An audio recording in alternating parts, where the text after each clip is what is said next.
Assalamualaikum warahmatullahi wabarakatuh, sobat sehat semuanya. Jumpa lagi dengan saya Om Bain dalam acara Orkes obrolan kesehatan di Rumah Sakit Aisyah Ponorogo. Sobat sehat semuanya, kali ini kita sudah kehadiran tamu yang sangat besar ini ya. Tamunya luar biasa. Beliau adalah Dr. Tommy, Magister Administrasi Rumah Sakit. Beliau juga sebagai sekretaris MPKU BWM Jawa Timur dan sebagainya, banyak sekali nih ya. Jadi kita saat ini sudah kedatangan tamu yang sangat luar biasa. Beliau masih muda, kemudian ya ganteng tapi istrinya masih satu. Terus ini pemikirannya juga visioner sekali. Baik, sobat sehat, kita sambut. Kita sapa siapakah beliau, tamu kita. Assalamualaikum warahmatullahi wabarakatuh. Waalaikumsalam warahmatullahi wabarakatuh. Dr. Tommy, sehat ya? Salam kenal, salam sehat Om Bain. Siap, ya. Baik, sobat sehat semuanya, ini tamu kita Dr. Tommy ini ya, panggilan pendeknya. Kalau panggilan panjangnya monggo nanti diperkenalkan. Supaya sobat sehat semuanya nanti lebih kenal, lebih jauh siapakah Dr. Tommy, mungkin bisa sebagai inspirator ya semuanya. Monggo disilahkan Pak Dokter kenalannya, istri berapa, putra berapa, dan sebagainya. Monggo. Baik, sobat sehat semuanya, Assalamualaikum warahmatullahi wabarakatuh. Waalaikumsalam. Salam semangat sehat. Ya. Ini tagline yang penting ya untuk kita supaya bisa bertegur salam, tetap semangat dan tetap sehat selalu. Sobat sehat semua, terima kasih kesempatan hari ini kita bisa bersama-sama di podcast bersama Om Bain, Rumah Sakit Umum Aisyah Ponorogo. Saya Tommy Oki Prasiska, nama panjangnya. Panjangnya itu ya. Kayaknya namanya itu nama-nama asing gitu ya. Bayangkan tahun 1982 orang tua saya sudah memberi nama itu. Jadi kan juga sebenarnya visioner juga itu ya. Saya kelahiran Lamongan di hari Sumpah Pemuda.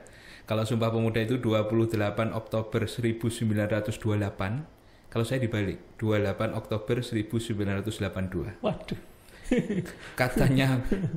Katanya dan saya cek itu lahirnya Kemis Pahing saat itu. Iya. Saya dibesarkan di Lamongan, kemudian mulai SMA masuk ke Bojonegoro, ya, dan kemudian ambil S1 di Fakultas Kedokteran Universitas Brawijaya tahun 2000 sampai 2006, kemudian qadarullah kembali ke Bojonegoro di Rumah Sakit Aisyah Bojonegoro. Istri satu. Alhamdulillah ya. Iya, istri satu dengan 4 anak. 4 anak saya cukup banyak, 4. Yang pertama ini sekarang sedang proses di pondok pesantren.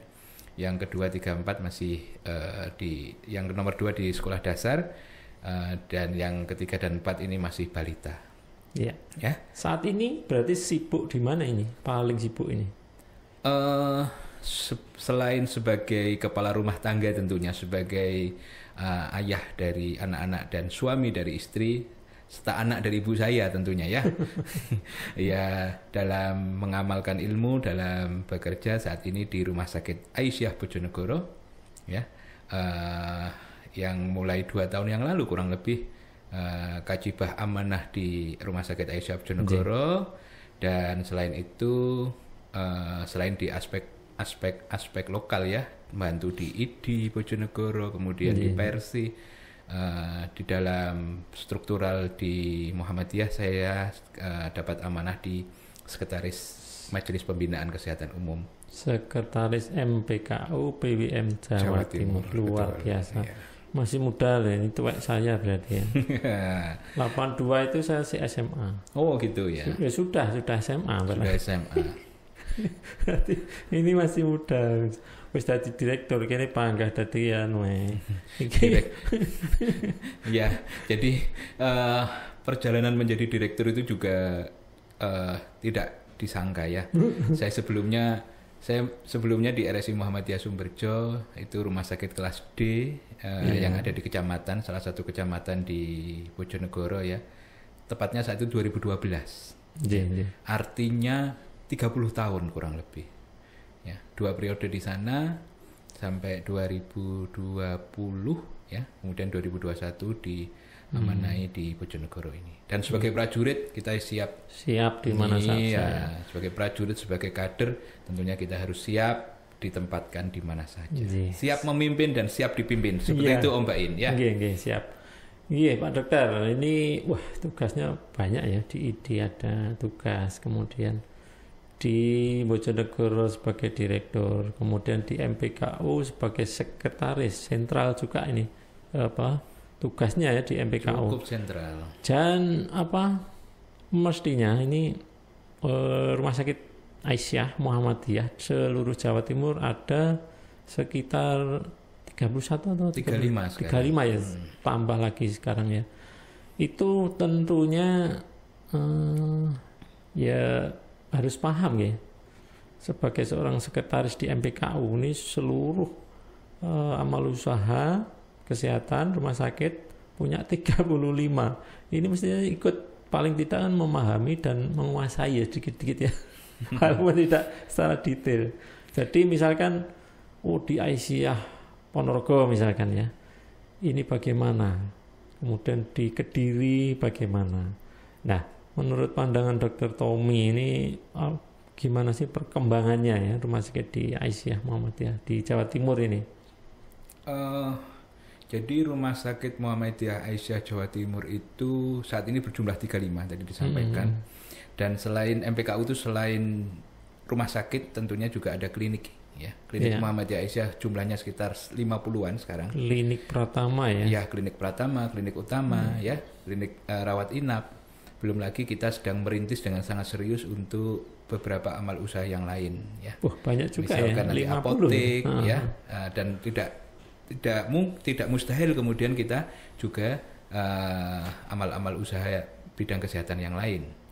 Ya, tentunya sebagai bagian dari job desk dan amanah yang diberikan, mau tidak mau memang beberapa aspek makro ya dari rumah sakit. Dalam ini kita bicara rumah sakit ya.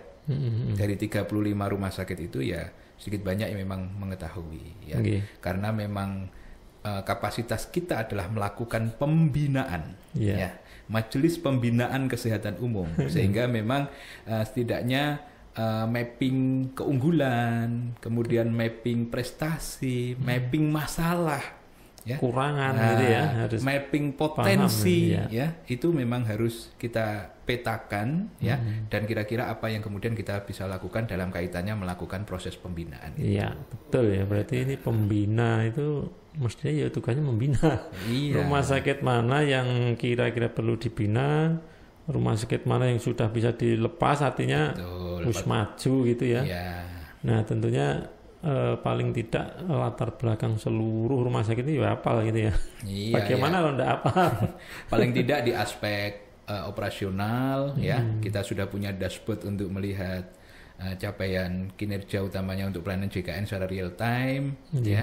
Kemudian paling enggak nanti kita juga bisa sedikit menengok tentang bagaimana dashboard keuangannya, yang di dalamnya ada aspek sumber daya manusianya, ada aspek mutu dan sebagainya. Itu nanti saya kira ke depan, apalagi dengan transformasi digital yang saat ini sedang menjadi proyek besarnya pemerintah bersama-sama, ini menjadi sangat mungkin semuanya bisa diakses dari manapun, kapanpun, oleh siapapun yang mempunyai otorisasi untuk melihat itu semua. Berarti banyak hal ya nanti. Karena ya pembina itu menguasai, sehingga banyak hal yang harus bina. Apakah itu SDM-nya, SDI-nya, apakah itu sistemnya, manajemennya, terus kesejahteraannya ya mestinya ya. Ya, bagian dari manajemen sumber daya insani itu kan panjang ya. Kalau kita bicara waktu sekolah dulu itu 1 semester itu bicara tentang manajemen SDI itu berapa pertemuan ya. Itu kita kupas dari masing-masing tahap, dan salah satunya pastinya adalah proses rewarding itu. Ada hak untuk reward, ada hak untuk promosi, dan sebaliknya juga ada kemungkinan ada potensi untuk punishment maupun demosi seperti itu. Baik, Pak Dokter. Jadi mestinya MPKUI kan juga sudah mapping ya, rumah sakit mana yang sudah maju, ini tipe apa, kemudian ini rumah sakit mana yang kira-kira perlu dibantu, rumah sakit mana yang kembang kempis, nah itu sangat perlu dibantu, baik mungkin sistem manajemennya atau modal keuangannya.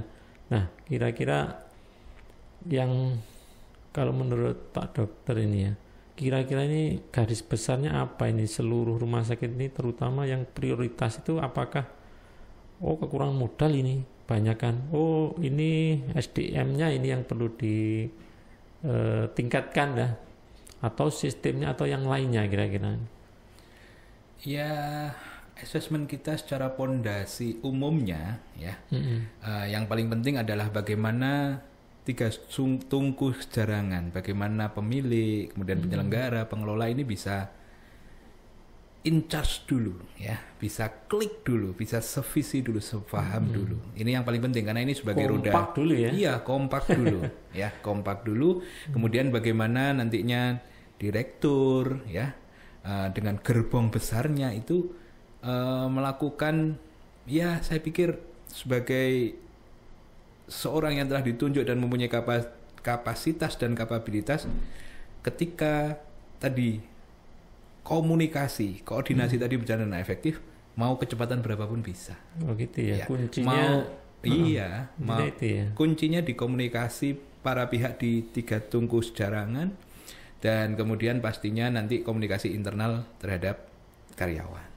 Tentunya kalau misalkan di Rumah Sakit Aisyah itu ya direktur, kemudian majelis kesehatan, kemudian karyawan, dan pimpinan daerah, pendiri dan Aisyah, itu harus kompak sehingga visi misinya sama gitu. Betul, ya, agar lebih mudah. Betul, ya. Kita tentunya sudah mempunyai ranah-ranah mana yang menjadi areanya pimpinan daerah ya, atau pimpinan cabang selaku pendiri, mana-mana yang menjadi areanya majelis kesehatan atau majelis PKU, mana-mana yang menjadi ranahnya direksi ya. Dan tentunya itu semua bertendens pada regulasi, bertendens pada norma-norma di dalam Muhammadiyah itu. Dan ini kalau memang kalau kita lihat Om Bain, kalau kita lihat rumah sakit besar itu sudah selesai di fase itu ya. Dan rumah sakit yang selesai di fase itu tuh perkembangannya eksponensial. Ya, cepat tinggal sekali. Nambah inovasi ya, nambah inovasi, nambah bahan baku. Dalam hal ini bahan baku itu motivasi, semangat, kreativitas dari karyawannya. Udah, itu mau melaju dengan kecepatan berapapun, insya Allah bisa. Mungkin ya diversifikasi juga ya. Betul. Jadi selain ini terkait dengan kesehatan, mungkin bisa merambah ke dunia yang lain ya. Dunia lain ya. Ya. Baik Pak Dokter, ini tugas yang berat juga ya, selain memikirkan tadi sebagai direktur di Rumah Sakit Bojonegoro. Apa sih yang kira-kira nanti harus dimiliki atau dilakukan oleh Rumah Sakit Aisyah maupun Muhammadiyah ini agar ya cepat maju lah, cepat berkembang, dan tentunya satu ya bermanfaat bagi masyarakat. Ya minimal seluruh karyawan juga ikut sejahtera, ikut merasakan, masyarakat juga begitu manfaatnya. Kira-kira apa ini yang paling penting untuk kemajuan rumah sakit masing-masing ini? Gini Om Bain, jadi kalau kita di MPK wilayah itu tentunya dengan keterbatasan kami ya, keterbatasan kami baik secara waktu, tenaga, pikiran dan lain-lain, itu memang kami di MPK wilayah itu ada semacam expert tersendiri ya, sehingga nanti misalkan terkait bangunan itu nanti siapa ini yang menjadi keahlian di sana, nanti yang terkait regulasi akreditasi. Saya kira dokter ini salah satu yang berada dalam gerbong tersebut. Nanti ada terkait divisinya ya. iya, terkait keuangan, terkait analisis makroekonomi, itu juga ada tim-tim yang lain yang kemudian saling bahu membahu memberikan analisis dan kemudian dibahas bersama. Nah, titik tangkapnya kembali ke pertanyaan yang tadi disampaikan oleh Om Bain, apa yang harus dilakukan? Kenali diri, ya. Kenali diri, artinya dari kita sudah punya assessment terkait pelayanan, terkait keuangan, terkait mutu, lihatlah diri sendiri itu dan kemudian lihatlah keluar, ya. Lihatlah keluar, lihatkan potensi pasar, lihatlah hal-hal yang kemudian menjadi satu proses pengkayaan bagi rumah sakit itu untuk kemudian melihat sisi-sisi mana yang kemudian bisa dioptimalkan, ya. Ketika yang lain taruhlah dalam kaitan ini misalkan sudah punya produk itu, apakah kita perlu punya produk itu juga? Ini harus dianalisis dan dilakukan kajian secara matang, ya. Jadi kembali lagi kalau dari kami setelah mengetahui mapping itu adalah mau kemana, ya. Mau kemana, mau apa yang ditonjolkan. Berbeda sedikit itu lebih baik dari sedikit lebih baik, ya. Berbeda sedikit itu lebih bagus dibanding sedikit lebih baik. Ya. Baik, ini kata-kata bijak ini ya untuk semuanya. Baik, Pak Dokter, ini kan di sana ada divisi ya, pengembangan rumah sakit. Iya, ada divisi klinik, ada macam-macam, SDI, dan ada penelitian. Ya. Nah, ini terkait dengan, karena seluruh rumah sakit itu ada 35 itu kan banyak sekali ya karyawan. Kita aja di rumah sakit Aisyah hampir 550 ya, dengan outsourcing. Jadi cukup banyak, itu satu rumah sakit.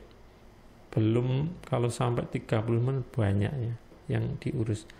Nah, ini tentunya ada kunci ya bagi mereka-mereka yang bekerja di rumah sakit di bawah Aisyah Muhammadiyah.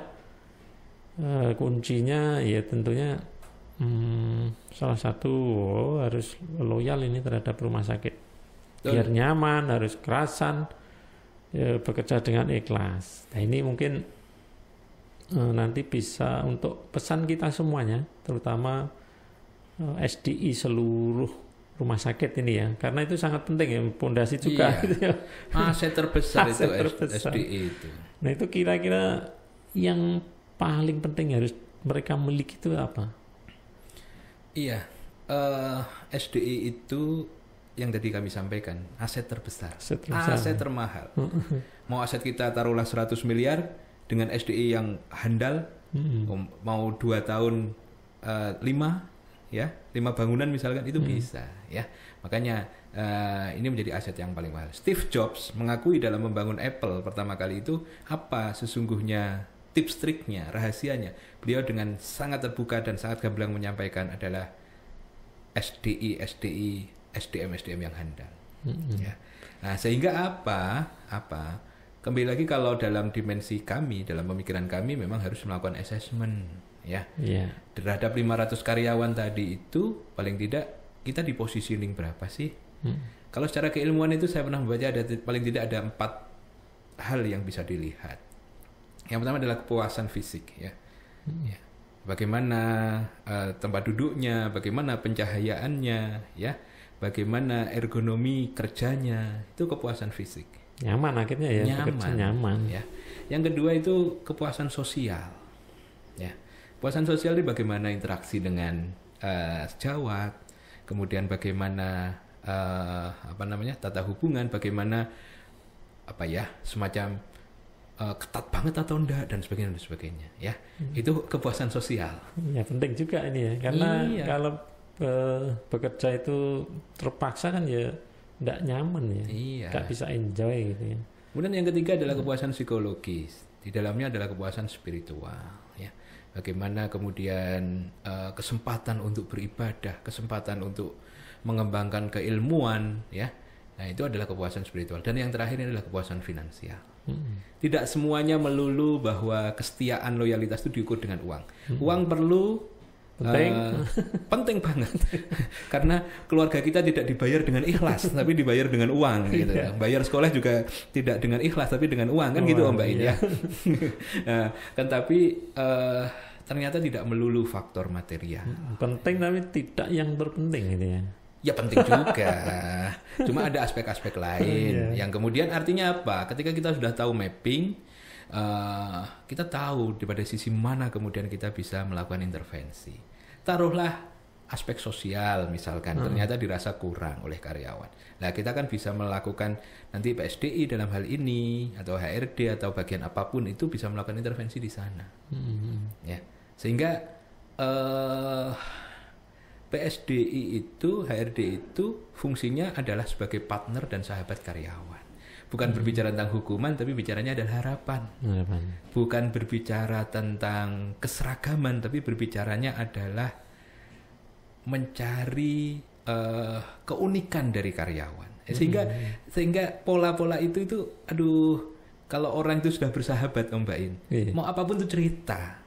Nah, orang bersahabat tuh gampangnya ngopi itulah. Orang yang ada di warung kopi itu definisi sahabat menurut saya. Ketika sekian lama bahas apa yang kadang ya juga nggak jelas ya, sampai kadang-kala sampai cerita-cerita pribadi yang tanpa disadari, itulah sahabat. Iya, ngobrol los gitu ya. Ya, harapan kita unsur PSDI ini, unsur SDI, unsur HRD ya. Ini yang ada hampir pasti ada di seluruh rumah sakit ini bisa menjadi sahabat staf, sahabat karyawan. Ya. Sehingga potensiasi karakter kemudian intan berlian yang bisa jadi masih ada di lumpur ya, masih ada di lapangan ini mampu dilihat ya, mampu dikenali dan kemudian dikuatkan. Ya, punya potensi yang belum muncul ya. Iya, kadang-kala itu teman-teman kita itu kadang-kala malu, kadang-kala mau expose dirinya, kemudian adalah kok nyari-nyari jabatan, misalkan seperti itulah. Lah ini tuh itu apa namanya ya? Ya kita harus mampu mengenali itu, harus mampu mengidentifikasi itu supaya ya tadi itu, bahwa SDI itu ada cipta, ada rasa, ada karsa, dan satu lagi ada cinta. Nah, cinta kan gini. Ya, cipta, rasa, karsa, dan cinta. Nah, ini harus dikelola semua. Ya, gitu ya kuncinya. Di apa? SDI ya yang bekerja di rumah sakit baik Aisyah maupun Muhammadiyah. Tuh. Baik Pak Dokter. Ya tentunya yang terakhir tadi kan tidak terlepas dari kesejahteraan. Artinya ya walaupun bukan satu-satunya ya. Jadi kalau sudah bekerja dengan baik, kesejahteraan baik, tentunya semuanya akan menjadi baik gitu ya. Dan yang lebih penting lagi nih sobat sehat semuanya, mungkin sebagai karyawan baik itu di rumah sakit Aisyah Muhammadiyah maupun di luar, yang penting kita bekerja itu dengan ikhlas. Insya Allah apa yang kita terima kita syukuri, insya Allah itu menjadi berkah, sehingga tidak ada kata kurang ya. Yang ada cukup. Iya. Sih kayaknya cocok dari kiai itu, Mbak ini. Mengena gitu loh kata-katanya. Gini saya pernah di ARD itu. Oh gitu ya. Oke. Baik Pak Dokter, terakhir ini pertanyaan. Jadi melihat seluruh rumah sakit, 35 rumah sakit. Kalau melihat rumah sakit Aisyah Ponorogo, nah sehingga kita nanti bisa melihat kekurangan dan kelebihan kita. Bukan berarti sombong ya, karena masing-masing rumah sakit saya yakin sama seperti kita, punya kelebihan dan ada kurangnya, sehingga kita sering studi banding ke sana melihat ini, gantian kita di studi bandingi yang lain melihat ini, dan itu sering kerjasama. Nah kalau di rumah sakit Aisyah Ponorogo, kira-kira ini potensi apa ini yang bisa ditularkan dan apa yang menjadi kekurangan kami, sehingga nanti kami ya mestinya berbenah, tak mungkin sempurna gitu. Ya, Rumah Sakit Umum Aisyah Ponorogo, kita lihat dalam banyak aspek itu kami harus memberikan 2 jempol. Yang nampak 2 jempol, kalau boleh ngasih lebih ya saya bisa lebih. Siap. Salah satu kiblat dari pertumbuhan dan perkembangan rumah sakit ya, dengan segala macam inovasi dan kreativitas yang dibangun ya. Digitalisasi, kemudian berbicara tentang work culture ya, kemudian berbicara tentang bagaimana bersinergi dengan amal usaha lain ya. Jadi saya kira bagaimana membangun komunikasi dengan 3 tungkus jarangan tadi, saya kira itu bagian kita memang harus banyak belajar dari Rumah Sakit Umum Aisyah Ponorogo ya. Dan tentunya hebatnya Rumah Sakit Muhammadiyah Aisyah Jawa Timur khususnya ya, dan umumnya dari Rumah Sakit Muhammadiyah Aisyah itu adalah kita itu berjejaring ya. Kita berjejaring, dan apa yang menjadi keunggulan di rumah sakit lain welcome ya. Saya yakin teman-teman RSUA Ponorogo pun welcome untuk kemudian men-sharekan men-sharekan ilmunya, men-sharekan resepnya. Pun demikian, apa yang kurang dari Aisyah Ponorogo misalkan nantinya juga dan ada menjadi keunggulan di Bojonegoro misalkan ya, nanti kan juga bisa saling kunjung sana ke sana saling unjung sana, dan itu saya pikir sampai kapanpun namanya kelebihan kekurangan itu sebagai bagian dari fitrah ya perusahaan, fitrah manusia itu pasti ada. Yang penting adalah mau belajar. Yang penting adalah mampu mengidentifikasi masalah. Yang pertama itu dulu, mampu mengidentifikasi masalah. Kalau sudah merasa nggak ada masalah, udah nggak perlu kesana kemari. Jadi mampu mengidentifikasi masalah, bahwa ini adalah masalah, kemudian mampu merumuskan paling nggak punya 3-5 skenario lah. Kira-kira masalah ini selesainya ini. Nah kemudian cari solusi selanjutnya. Oh di sana masalah ini sudah selesai, saya tak belajar ke sana. Ya, atau hal-hal yang kita baca buku, kita datangkan ahli dan sebagainya. Kembali lagi. Semuanya punya keunggulan dan kelemahan masing-masing, dan kita sudah bersepakat di dalam lingkup MPKU Pimpinan Wilayah Muhammadiyah kita saling share ilmu. Kita punya forum Rakerwil, kita punya forum upgrading, belum lagi kita punya forum Zoom series ya. Insya Allah besok Senin juga akan ada Zoom series ya, dan itu adalah bagian dari keinginan kita untuk tumbuh dan berkembang bersama. Usaha kita ya. Bersama-sama itu yang penting. Tetap berusaha, berkembang, artinya tujuan pokoknya memang memberikan kemudahan ke masyarakat ya. Betul. Untuk berubah. Jadi seperti di Rumah Sakit Umum Aisyah Ponorogo ini ya, Sobat Sehat semuanya, kita juga terus mendapat bimbingan ya, pembinaan dari MPKU. Salah satunya ya beliau ini, Dr. Tommy ini, C6 luar biasa. Jadi intinya semua rumah sakit kita di Jawa Timur ini, jaringan rumah sakit Aisyah Muhammadiyah, semakin bisa maju, berkembang, dan bermanfaat bagi masyarakat tentunya. Amin. Kita upayakan bersama. Dokter, terima kasih sudah hadir. Semoga apa yang menjadi himbauan atau menjadi harapan kita semuanya nanti bisa terwujud dan bermanfaat gitu ya, bagi semua rumah sakit. Baik Sobat Sehat semuanya, demikian tadi obrolan kita dengan Dr. Tommy ini selaku sekretaris di MPKU PWM Jawa Timur. Mudah-mudahan bermanfaat, dan prinsip terakhir bermanfaat untuk masyarakat, itu yang paling utama ini. Mungkin ada pesan-pesan ini Pak Dokter terakhir untuk karyawan rumah sakit harus seperti apa ya? Baik, terima kasih Om Bain, terima kasih diundang di podcast yang keren banget ini ya, bersama Om Bain yang melegenda ya. Baik Sobat Sehat semuanya, Rumah Sakit Muhammadiyah Aisyah Jawa Timur khususnya sudah sepakat ya, sudah bersepakat untuk tumbuh dan berkembang bersama, dan bentuk dari kesepakatan itu adalah terimplementasi pada banyak hal. Ya, salah satunya adalah siap untuk saling berbagi ilmu dan menerapkan ilmu ya. Dan percayalah sobat sehat semuanya, Rumah Sakit Umum Aisyah Ponorogo ini menjadi salah satu bagian dari kiblat untuk banyak hal.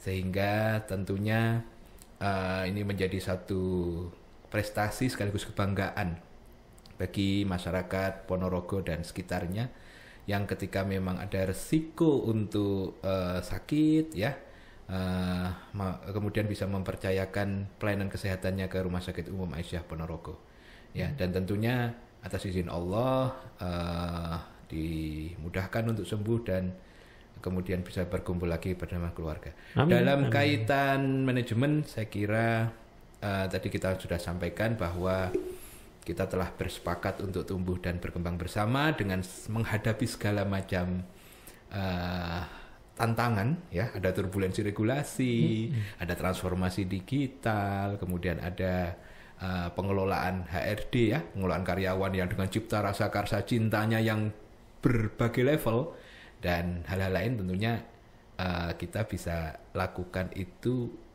dengan bersama-sama. Dengan sendiri, alone, kita hanya dapat sesuatu itu sedikit. Tapi kalau kita bersama, yakinlah insya Allah kita juga dapatnya lebih besar. Banyak ya. Saya kira itu Om Bain, salam sukses selalu untuk Om Bain. Terima kasih. Semakin besar podcastnya, subscribernya jangan lupa untuk terus mengikuti channel ini. Saya kira menjadi channel yang sangat-sangat keren. Deddy Kobuser kalah kayaknya setelah ini. Nggih, yang penting bermanfaat bagi masyarakat nggih, bagi kami sobat sehat semuanya. Ini tidak kita setting ya, beliau ini kan ya pembina sehingga bisa melihat rumah sakit mana yang bagus, yang sudah maju berkembang, dan tentunya masyarakat Ponorogo dan sekitarnya atau sobat sehat semuanya, kami ada di saat Anda membutuhkan. Insya Allah siap. Pesan sponsor. Oke, terima kasih sekali lagi Terima kasih. Pak Dokter sudah jauh-jauh Salam datang ke sehat Ponorogo. Ya. Jangan lupa makan sate Ponorogo. Siap. Baik sobat sehat semuanya, demikian tadi obrolan kita, mudah-mudahan bermanfaat. Ada kurangnya mohon maaf. Assalamualaikum warahmatullahi wabarakatuh. Waalaikumsalam warahmatullahi wabarakatuh.